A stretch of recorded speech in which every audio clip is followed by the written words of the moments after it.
por acompañarnos. Soy Susana, ahora sí. Soy Susana Noguera, editora de Adesoras. En este libro presentamos esta tarde Susurros de Praga de Xavier Frías.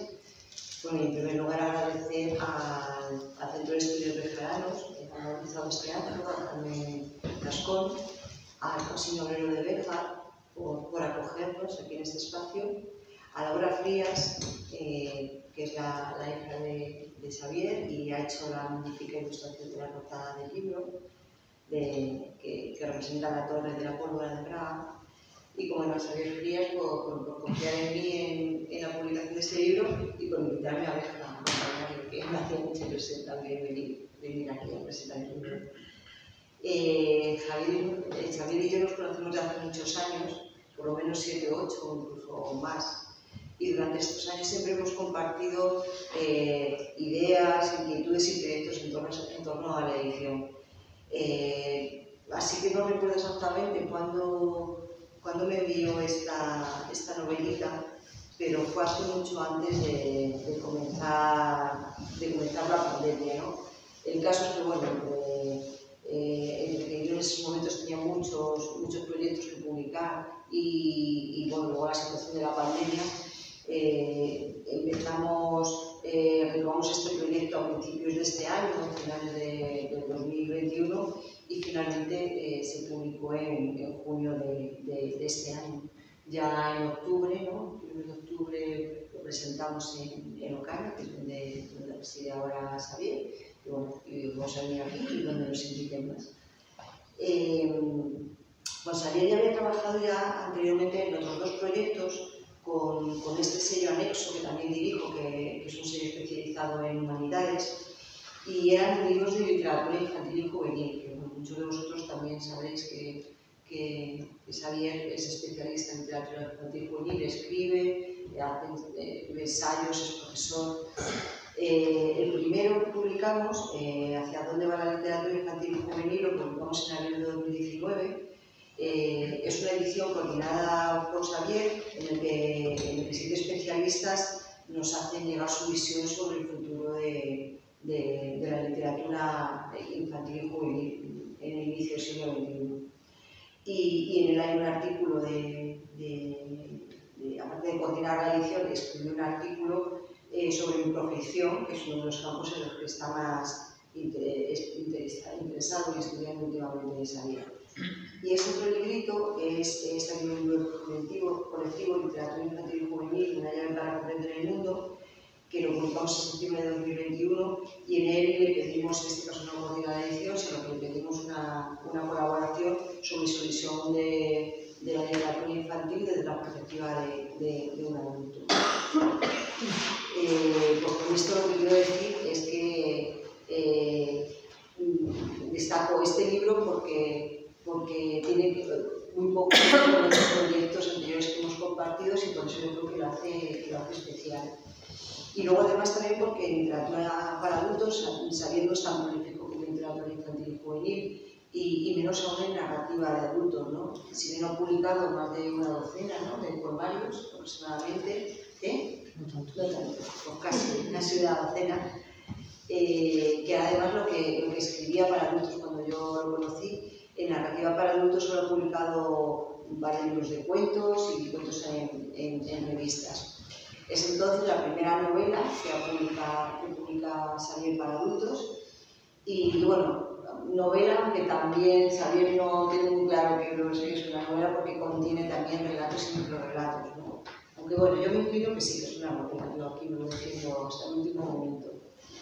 Os voy a contar un poquito de qué trata la novela y luego bueno, vamos a hacer para que sea más ameno y demás, vamos a hablar entre los dos de la novela. Voy a preguntar, voy a responder lo que quiera y así, ¿no? Las Susurros de Praga es la historia de una joven, de Kafka, una aprendiz de escritora de la Praga del cambio de milenio. Kafka descubre viejos textos de su padre fallecido que había escrito en la época comunista. Y algunos de estos manuscritos caen en manos de un editor sin escrúpulos que no dudará en apoderarse de los textos y atribuirse su autoría. La historia de Kafka viene acompañada de muchos de los relatos que ella misma escribe y que también su padre escribía, ¿no? Y son historias dentro de la historia como en La Abril y la Noche. Además, bueno, como su nombre indica, evidentemente está ambientada en Praga, se nos invita a viajar por esta ciudad, pero nos descubre una Praga más cotidiana y más familiar, ¿no? A la vez que también se tienen algunos monumentos, como la Torre de la Pólvora, que es la que ilustra el libro y que ha ilustrado Laura Frías. Y bueno, para si quieres decir algo o quieres preguntar, lo que quieras. Bueno, pues gracias por acompañarnos. Es verdad que, aunque yo nací en este pueblo, esta ciudad, pues me dicen, ¿esto es una ciudad?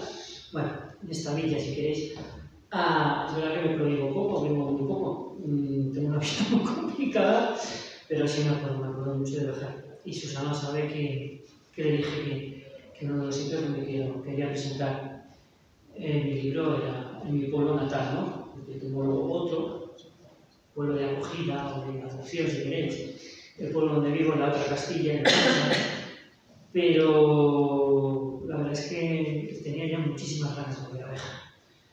Y hoy pues me he sentido muy a gusto, muy a gusto.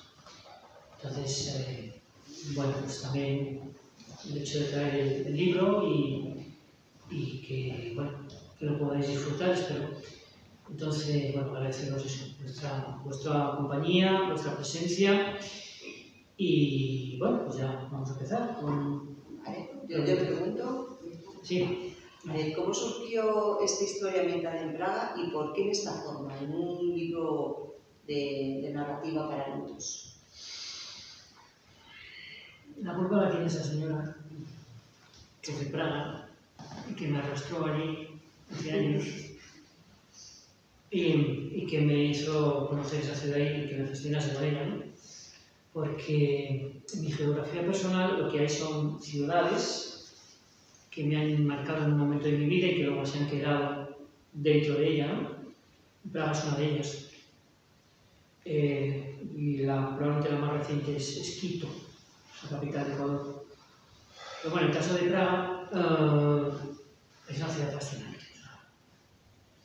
Aparte del horror turístico que hay, que puede ser igual en Toledo, por ejemplo, turistas en todas partes, turistas ruidosos, que no respetan, digamos, la esencia de las ciudades, ¿no? Pero si consigues evitarlos, es complicado. Te encuentras con una ciudad que es realmente increíble, ¿no?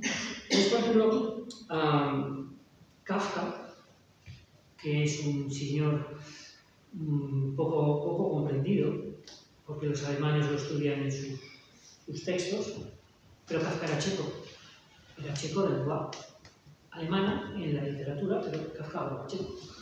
Y entonces, cuando conoces a Kafka, por ejemplo, entiendes que su obra literaria no sería nada sin Praga. Y yo me dejé atrapar también por Praga, ¿no? Que la historia comienza precisamente con una visita a algo que siempre me ha fascinado de Praga, que son las librerías de viejo. Y al principio, cuando yo no hablaba checo, aún así no sé cómo lo hacía, pero me dejaba un liberal. Pero bueno, entonces entrar en una librería de viejo en Praga es algo mágico. Y ahí empieza la historia. Quería empezar precisamente con eso, por una de las cosas que más me gusta de Praga, las librerías de segunda mano, ¿no? Y bueno, lo que ocurre es que, o sea, la historia la fui perfilando. Como estamos entre amigos, puedo decir que, por ejemplo, el editor ese que se apropia de los textos está ambientado está inspirado en un editor real, de Madrid. Pero está luego lo veré. No, igual, ya está. Y bueno, entonces, lo que pasa es que yo no soy persona de escribir textos muy largos. No va con mi naturaleza. A mí yo me encuentro muy cómodo en el relato y sobre todo en el microrelato y ahora el microteatro. Entonces, la historia de Kafka no daba para una novela. No daba. Entonces lo que hice fue algo que me gustó mucho, que es eso, las 1001 noches. Entonces fui tomando relatos de acá, de allá, los fui insertando, e inserté relatos y microrelatos. Y en la historia transcurre, como ya has dicho tú, Kafka, que ella misma escribe, pero sobre todo que recupera los textos de su padre, pues me vino al pelo para irlos insertando y así montar el libro, ¿no? Y la otra parte del título es susurros. A ver, ¿por qué susurros? No gritos, voces, historias. ¿Qué te susurra a ti Praga para que el título es un libro como...? Supongo que el susurro es algo muy poético, ¿no? Y no molesta. Entonces, por ejemplo, cuando uno atraviesa el puente de Carlos, bueno, a ver, gritos y chillidos de los turistas, los que quieras. Pero alguna vez que atraviesas a las 12 o a 1 de la madrugada, que no suele haber turistas, no suele, pero entonces oyes el Moldava y es un susurro constante. Estaba recordando ahora las regaderas en Candelaria, ¿no? Es algo parecido. Es algo parecido, ¿no? Es el agua que se apropia de, no sé, de tu ánimo y es algo que te arrastra, pero te arrastra bien, para bien. Tiene algo que ver con eso. Describes también muy bien el ambiente de Praga, pero no de la ciudad turística y monumental, ¿no? Sino de la más familiar y cotidiana. También algo un poco viejuno y casi decadente también, ¿no? Con tiendas de vino de segunda mano, como dices, ¿no? Donde te reciben a casas porteras que parecen brujas, criadas mulatas, ¿no? ¿Qué tienen estas ciudades también centroeuropeas para inspirar estas historias tan especiales, ¿no? A ver, ¿qué tienen? Yo no sé expresar con palabras, por eso escribo sobre ellas. Es la energía. Es la energía. Entonces, la energía es muy difícil describirla. Estaba recordando antes, hace un momento he dicho que Quito es la última ciudad que se ha incorporado a mi geografía personal, ¿no? Y Quito no me inspiró ninguna novela o un estilo, que me inspiró fue 2 libros de poesía. Entonces, a partir de la poesía, digamos que intenté reproducir esa energía, que es la que tiene, que es muy peculiar y que no todo el mundo es capaz de apreciar, ¿no?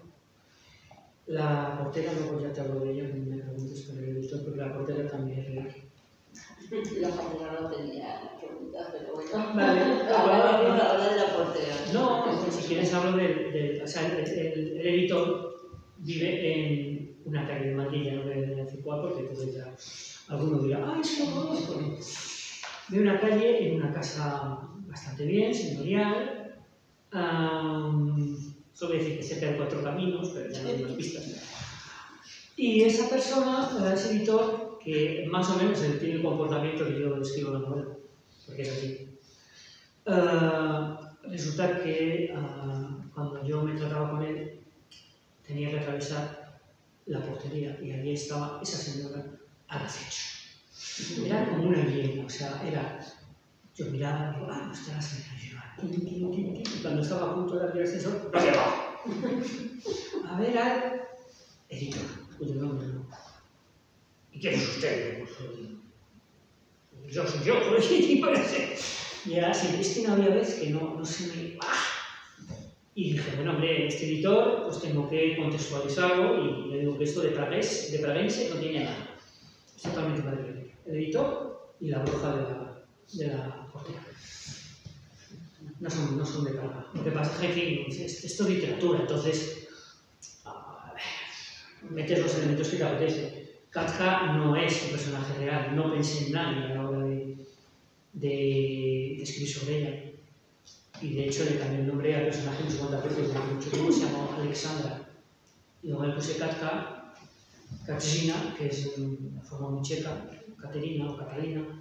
Katka es la forma coloquial, familiar. Y luego le puse un apellido de una persona alemana que conozco, que lo chequicé así en la fotografía, pero es un apellido real, de una alemana que sí conozco, en serio. Y, en fin, bueno, pues son cosas literarias que a uno le apetece jugar con eso y, bueno, sea eso. Vamos a los cuentos que sé que te gustan mucho, además, que se incluyen dentro de la historia. He contado, hay 7 largos, algunos escritos por la protagonista, ¿no? Y otros escritos por el padre, ¿no? Y una docena aproximadamente de microcuentos, ¿no? Un género que también te gusta mucho. Sí. Creo que algunos llevaban escrito muchos años, más que la historia en la que lo has insertado. ¿Cómo fue el proceso de inclusión de estos relatos y cómo se ocurrió hacerlo? Bueno, las he contado antes un poco, ¿no? Pero... Pues hombre, fue cuestión de escoger aquellos que me parecieron mejores. Pues una selección subjetiva. Y ver si podían encajar un poco con la historia, que a veces yo reconozco que es un poco difícil de entender, ¿no? Entonces, como decía, que Kafka es una mujer muy inquieta, lee mucho, y aunque hace una vida como muy doméstica, de casa, trabajo a casa, pero lee mucho, sobre todo mucha revista, literatura también. Entonces, bueno, pues es una persona que tiene mundo. Desde casa, pero tiene mundo, ¿no? Entonces, gracias a eso, pues digamos que intento explicar por qué ciertas historias pueden encajar en el libro. Habrá quien no lo vea, ¿no? Pero bueno, porque además muchas de las historias podrían ocurrir en Praga o en otros sitios, vamos, no tienen... Y sí es verdad que hay historias ahí muy antiguas, mucho. ¿Cuál te gustan estos cuentos? Sí.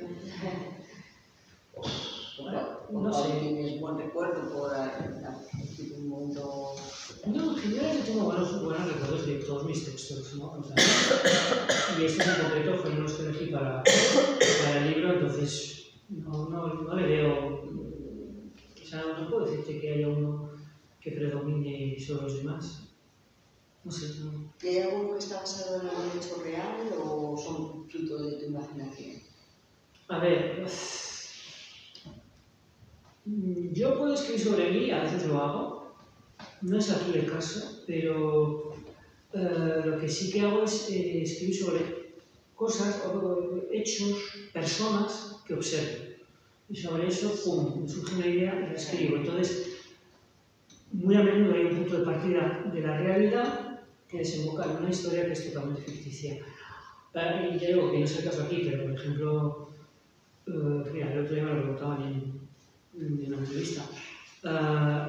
Los escritores para mí son una de mis grandes fuentes de inspiración. Entonces, por ejemplo, siempre hago muchas bromas con el tema del ego, ¿no? O sea, tiene un cuerpo tan pequeño que necesitaría 3 como ese para contener tanto ego, ¿no? O sea, había 3 cuerpos para contener tanto ego, ¿no? Entonces, por ejemplo, de esos textos he escrito infinidad de ellos. Gente de estos que van de popes por la vida, ¿no? Que son los mejores poetas, los mejores escritores. Y entonces esa gente en general me da mucha inspiración, porque son bastante ridículos, ¿verdad? Bastante absurdos, ¿no? Y entonces, bueno, pues es verdad que en la literatura sí he hecho, en situaciones personales, lo que he hecho a veces es lo que llamo la venganza literaria, que consiste en coger a esa persona real y meterla en una situación donde, digamos, me vengo literariamente de ella, esa persona, pues a través de una historia o lo que sea, ¿no? La persona en general nunca se va a enterar, pero oye, yo suelto adrenalina y tengo más que otra cosa. El libro huele un poco a Kafka, ¿no? De hecho, el nombre de la protagonista es igual que Kafka, se cambia la T por o sea, la F por la T. ¿Pretendías eso a la hora de escribir este libro o...? Porque coinciden ambas cosas, ¿no? El nombre y un poco, claro, el ambiente detrás, también un poco sí. La situación de la muchacha encerrada en su mundo, ¿no? Sí, en ese sentido se parecía bastante a Kafka. Kafka, bueno, por lo menos iba a los cafés, tenía una vida así con gente del ambiente, ¿no? Pero sí tienen ciertos parecidos, incluso por ese Kafka citado, me parece, ¿no? Sí, porque, como digo, el libro también es un homenaje a la ciudad, ¿no? Y Kafka es uno de mis autores favoritos, ¿no? Porque sí que es uno de esos autores que en un momento de mi vida también dejaron su impronta, ¿no? Y sí, de alguna manera, al homenajear a Praga, homenajear a Franz Kafka. A medida que avanzas en la historia, ¿no? Introduce descripciones de personajes y situaciones que la verdad que emocionan y ponen los pelos de punta. Y a mí esas descripciones, ese tipo de descripción tan limpia, tan concreta, tan concisa, me recuerda a grandes escritores centroeuropeos del principio del siglo XX. Joseph Roth, que sabes que me gusta mucho, a Stefan Zweig. Y, por ejemplo, mira, vamos a leer para demostrártelo. Al principio del segundo capítulo hace una descripción de la protagonista, de Kafka, que impacta mucho porque en 4 líneas, bueno, 7 líneas, resumes toda su vida, ¿no? Dice así: es posible que Kafka no tuviera futuro, o por lo menos nunca pensara en él. De no haber sido por la enfermedad de su madre, ella seguiría viviendo entre la oficina y su cuarto, pisando la calle solo por la necesidad de moverse de un punto de la ciudad a otro, temerosa de la sociedad, de las personas, incapaz de relacionarse con nadie, excepto lo mínimo imprescindible para el trabajo y las compras. Nada de vida social, nada de compartir su intimidad, nada de mostrar el ser frágil que era ella. Aquí resumen todo. Y, por ejemplo, Joseph Roth, me he traído uno de mis libros preferidos, y de Marlene Dietrich, que me traí el otro día, que era uno de los libros preferidos de Marlene Dietrich, aquí hace una descripción del protagonista, en la primera página del libro, de Mendel Siegel, también muy curiosa. Parecía un hombre más bien falto de tiempo y lleno de quehaceres urgentes. En realidad su vida era pesada y a veces incluso calamitosa. Debía vestir y alimentar a una mujer y 3 niños. Ella estaba embarazada del cuarto. Dios solo había dado fertilidad a su naturaleza, serenidad a su corazón y pobreza a sus manos, que no tenían oro que pesar ni billetes de banco que contar. Pese a lo cual su vida discurría sin pena ni gloria, como un pobre arroyuelo entre míseras verduras. ¿A qué se parece de las descripciones en el turno? ¿Sí, no? ¿Algún referente más tienes a la hora de escribir? Bueno, no sé si tienes algún desarrollo, ¿no? Pero yo tengo... No, tú has dicho que es verdad que es como muy poca narrativa para adultos, entonces... no sé. Además es que no me considero una persona que se deje tampoco... O sea, antes dije que Kafka en un momento fue un autor que me marcó. Me marcó hasta cierto punto. Me marcó quizás porque fue uno de los que me enseñó Praga, pero yo intento tampoco dejarme arrastrar por influencias, ¿no? Soy un poco rebelde en ese sentido. Y cuando encima te dedicas sobre todo pues, a la microficción, y ahí sí que referentes prácticamente no hay, entonces te creas tu propio estilo y bueno, entonces es complicado, ¿no? Incluso literatura infantil, que sí que escribo más narrativa, pues sin una cuestión de buscar mi propio estilo, ¿no? Yo solo, a ver qué hago, qué me sale. Y puedo equivocarme, ¿no? Pero un poco contracorriente. Además es que ya desde hace tiempo es que, digamos que los grupos literarios me aburren, me agobian, me hastían, con lo cual pues ya, digamos que ese contacto, esa interacción con otros escritores la evito, con lo cual es aún más complicado. Pero a lo mejor inconscientemente hay algún, no sé, algún tipo de estilo que te pueda, no sé, que te pueda llevar, aunque sea... A ver, hay autores que sí en un momento dado, pues por ejemplo, noto que pueden haber dejado ese puesto en mí. A ver, no en adultos, porque como dices, pero en literatura infantil, sí estoy pensando en Gianni Rodari, que es el gran maestro de la literatura infantil. Pues Gianni Rodari para mí sí noto a veces que, bueno, esto es mío, pero me suena a alguna vez por ahí. Pero no, yo intento eso, tener mi propio estilo y no sé. Y no sé hasta qué punto, o sea, todos tenemos una evolución, pero no sé, en mi caso, quizás porque como estoy dentro no acabo, o sea, no soy capaz de verla bien, tendría que estar fuera de mí y es complicado, ¿no? Entonces ver la evolución, o sea, tendría que hacerlo alguien por el que coja textos míos de hace 20 años y lo de ahora y vale, ¿no? En microficción yo casi no noto diferencias. Encuentro textos de hace 10 años y los de ahora y me parece que no hay mucha evolución. También me gusta mucho cómo de modo natural vas introduciendo temas y situaciones que pueden resultar un poco incómodas, ¿no? Como por ejemplo el pasado anticomunista del padre de Kafka o la relación lírica de la protagonista. También en los microcuentos hay hay descubrimientos inesperados, ¿no? Como en el cuento del secreto de la señora Weiss. ¿Es casual os contáis la introducción de estos temas o por el contrario es algo que tienes ya estudiado, que quieres introducirlos o te sale? Depende. A veces sí, ya previamente tengo la idea y otras veces, según va saliendo la historia, digo, oye, pues ¿por qué no metemos esto, no? Y además hay que tener en cuenta que, como dices tú, es más atrevido. O sea, una literatura para adultos, salvo que tengas una moral de miapilas, es que realmente no hay temas tabú, cosa que no pasa en la literatura infantil. En la literatura infantil tienes que andar con pies de plomo y ahí sabes que hay temas que, mejor no me halles, ¿no? Porque ya te vetan el libro, te lo bloquean, entonces... Pero en la literatura de adultos, pues hablar de lo que te dé la gana, ¿no? Al fin y al cabo, si viene a cuento, pues hablar del pasado anticomunista del padre, pues es normal en una situación, precisamente en un país que sale de la dictadura comunista, ¿no? En cambio, los microrelatos aquí, a mí lo que me encanta es atacar al franquismo. Me río de él, simplemente. O sea, a mí no me da por hablar del comunismo porque no lo he vivido.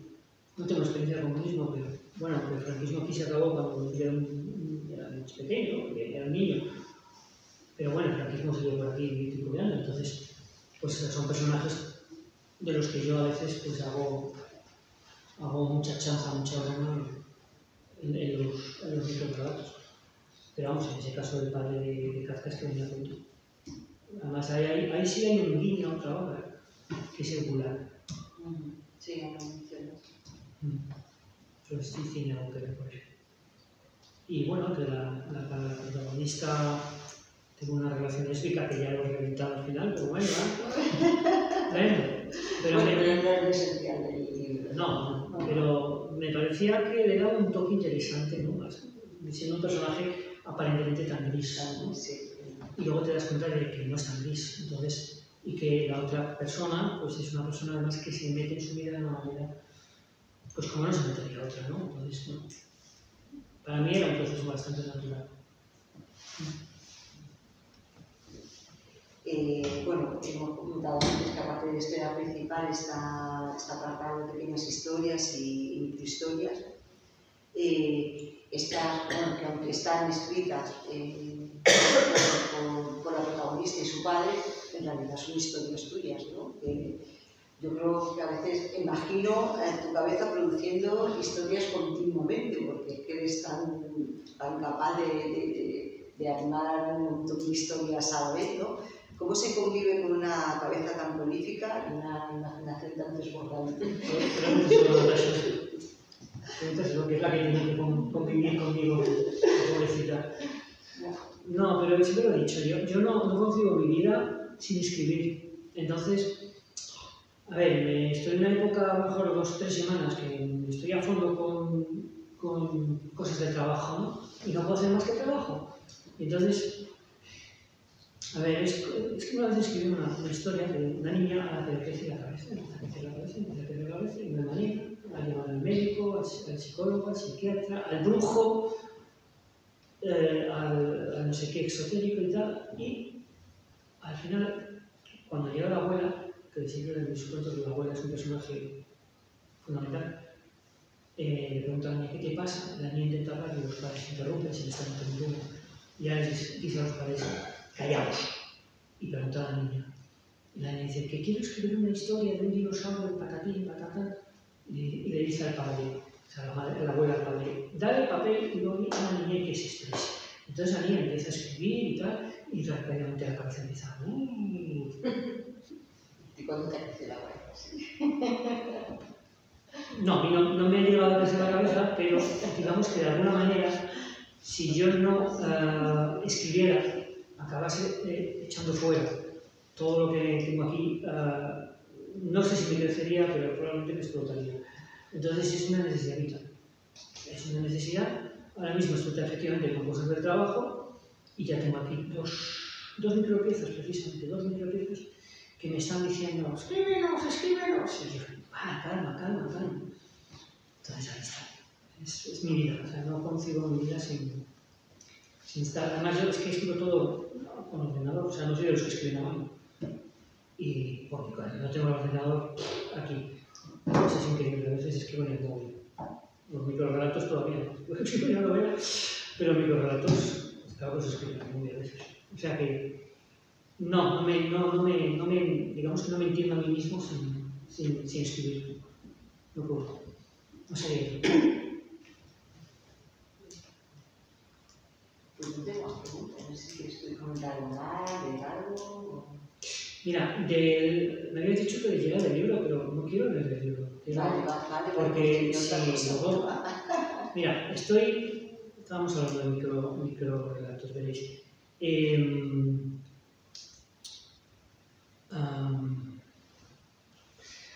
Empecé a escribir una serie de microrelatos, todos, a ver, el tema os va a flipar porque de acné, espinillas de la cara. Entonces, los nueve primeros los escribí todos seguidos el 1 de enero de 2012, en el año nuevo. ¿De 2012? Sí. Y los últimos los he escrito esta mañana. No, ayer, esta mañana no, porque no me está conduciendo. Y empecé a escribirlos esta mañana. Y por eso decía que yo los miro unos y otros y digo, aquí no se nota mucha diferencia. O sea, si yo esto lo paso y digo, ¿cuáles son los 9 de hace 10 años y cuáles son los actuales? Yo creo que la mayor parte de la gente no los iba a... Entonces, os voy a leer aquí, son cortísimos, ¿no? Algunos son lo que llaman técnicamente nanorelatos. A ver, entonces, por ejemplo, este que dice, de repente se dio cuenta de que él era una espinilla de una espinilla de una espinilla. Este otro. Durante la adolescencia se amaron sin límites. Después, ella se alejó de él, aun a pesar de que él había dejado atrás el acné. La realidad es que ella se había enamorado de las espinillas de él. Y lo más frustrante fue, al final de su vida, enterarse de que todo su cuerpo no había sido sino el envoltorio de una espinilla gigante. Voy a leerlos todos porque son como 20, pero bueno. La única forma que encontraron para anular su instinto de asesino en serie fue dejarnos sacar espinillas todo el santo día. Lo malo era cuando alguien se negaba. Decías, bueno, ¿hacer algún favorito? Me gustaba bastante. Que con el tiempo, las espinillas tomaron conciencia y se apoderaron del cuerpo de Manolo. Se proclamaron independientes y crearon una república parlamentaria, hasta que la gran espinilla del entrecejo se hizo con el poder. Hoy cobra una renta a todas las demás espinillas por ocupar un agujero en la república del cuerpo de Manolo.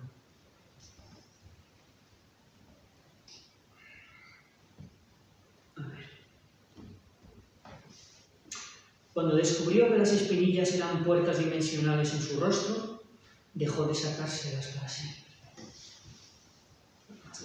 La rivalidad entre las espinillas de la nariz y las de la mejilla ha inspirado obras maestras como El Señor de los Anillos. El verdadero hogar de las ideas de la profesora Smith era una espinilla en su mejilla izquierda. Eso explica por qué, cuando se la extrajo, se oyó la crítica de la razón pura de Kant por el agujero.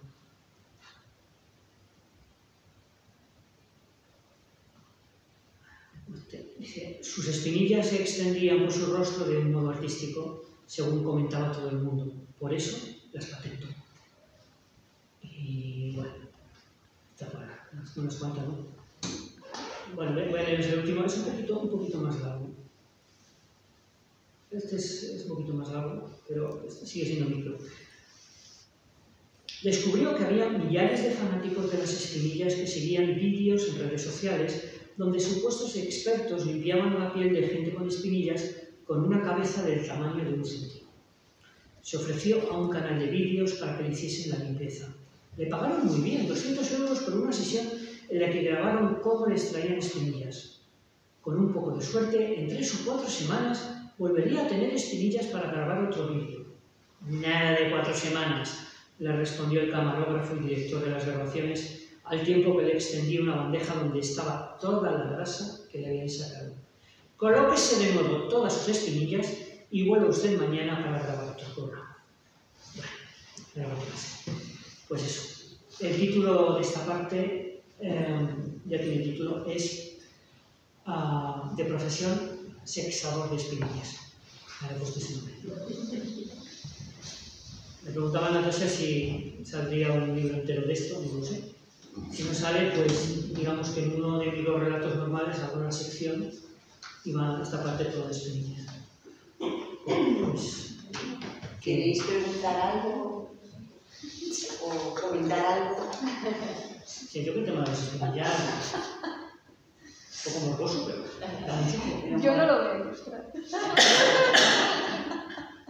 No hace falta.